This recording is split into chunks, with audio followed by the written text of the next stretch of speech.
Superman, Batman, Spider-Man, the Hulk.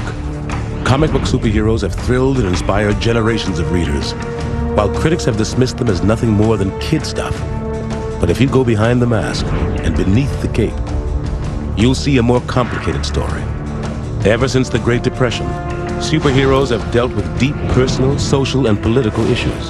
And in every era, the forces that have shaped our world have transformed theirs. Superheroes are American gods. They're the American mythology. Just like the Greeks had theirs, the Romans had theirs. These are the all-American heroes. Superheroes are really just a personification of who we believe ourselves to be. Pioneers and heroes. A lot of folks who came to this country had that feeling of, I could become the hero to my family, I could be better, I could be bigger. Wow, I know, right? Video games, television, animation, cinema, none of this stuff would happen without the comic books. It's American. It's sort of like jazz. It's an American art form. The first appearance of Superman in Action Comics #1 is quite possibly the most important comic book in all of comic history.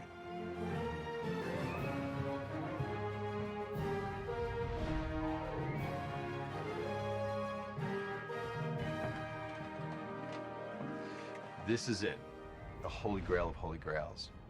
It's from June 1938. It is such an incredibly important part of American pop culture.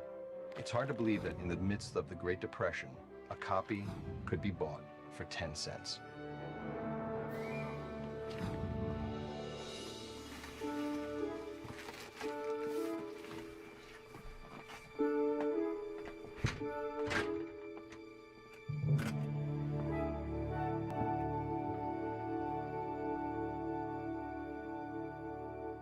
Superman was, in some ways, the first character created by pop culture nerds.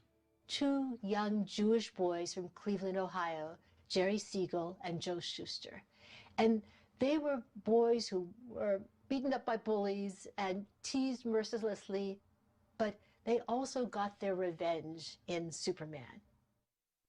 I think it was the year 1934. It was a hot summer night, and Jerry Siegel, the teenage writer, couldn't sleep at night. He was tossing and turning.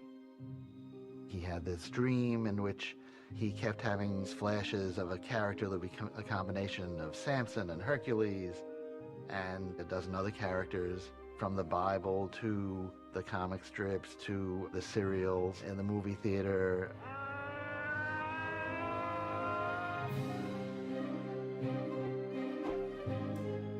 He wrote it all down. The very next morning, he runs over to his friend Joe Shuster's house, his artist friend, and he tells him the story of this superheroic character. And Joe Shuster starts making the original drawings.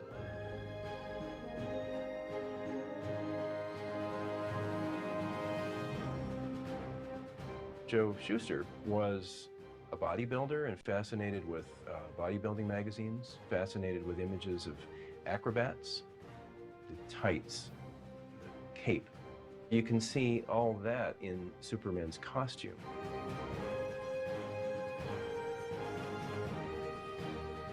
Jerry Siegel's father died in a robbery when Jerry was a teenager, and the perpetrators were never caught. So he had this very immediate, visceral reason to hate crime. And I think Superman for him was a character who could, in a fantasy way, prevent things like that from happening.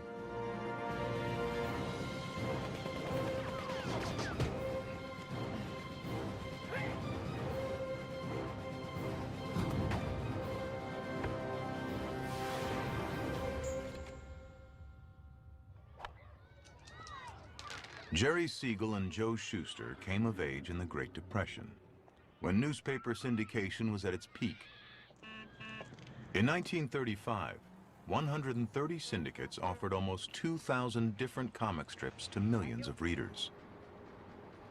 For talents like Siegel and Shuster, This seemed like a golden opportunity.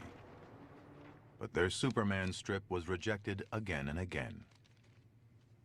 Guys who did the syndicated comics became identified with their characters, and in a way they became as big stars as their characters.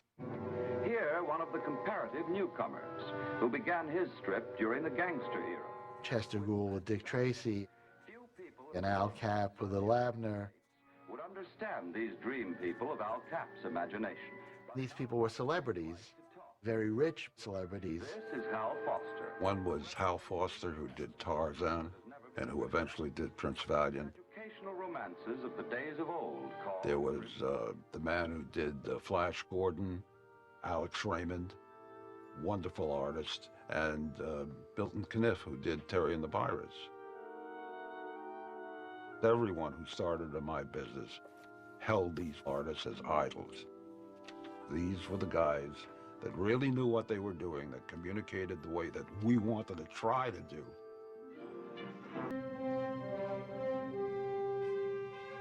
The elements that Siegel and Schuster adopted into this comic strip set the pace for virtually everything to come afterward. Superman.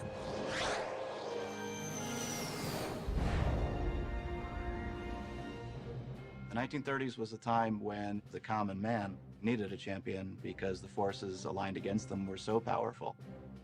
So Superman may have begun as a fantasy imagination of a couple of teenagers, but he became a social crusader very quickly. His very first issue, he frees a wrongly convicted woman from death row. I have proof of her innocence, a signed confession. He drops in on a wife beater, throws him into the wall. You're not fighting a woman now. He stops a conspiracy between a senator, a weapons manufacturer. Pretty busy first day in the superhero job.